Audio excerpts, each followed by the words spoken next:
सुकाएर भ्याइयो तलसम्मै हाम्रो अलिअलि पानी छ। अब खै के छ खोलो चुके कतिको माछा साछा केही होला जस्तो छ।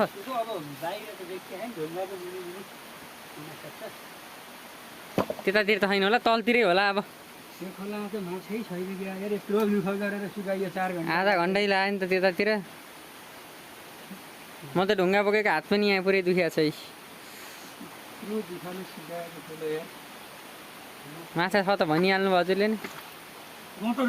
गँटो ओहो एउटा गँटो भयो नि भेटियो दर्शक पनि। ल अब हुन्छ हाम्रो के आयो नि त। अब माछा नभेटिन हाल गँटो भेटियो दर्शक पनि। ल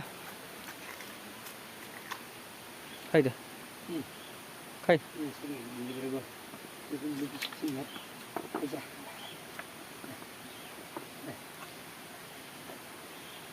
यत्रो सुकाएको हाले एउटा गँटोको लागि दर्शक पनि।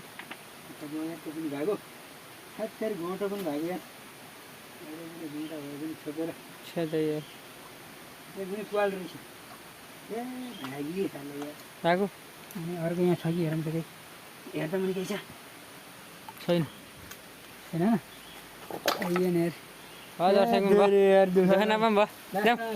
तल न गदालाई भाइ नपुगेको भन्ने काम गरेर कर्म गर फलको नगर भन्थे हो रहेछ। फलै पाइएन। एउटा माछा हेर्नु मार्न सक्छ नि यत्रो सुकाइयो यहाँ पुरै। हेर्नु पसिना मात्रै हेर त। मेरो हात यहाँ पुरै अवस्था खराब छ यहाँ ढुङ्गा पाउँदा अब अर्को गरौँ ल। छोडिदिनु माछा छोडिदिउँ। अब अरू हेरौँ।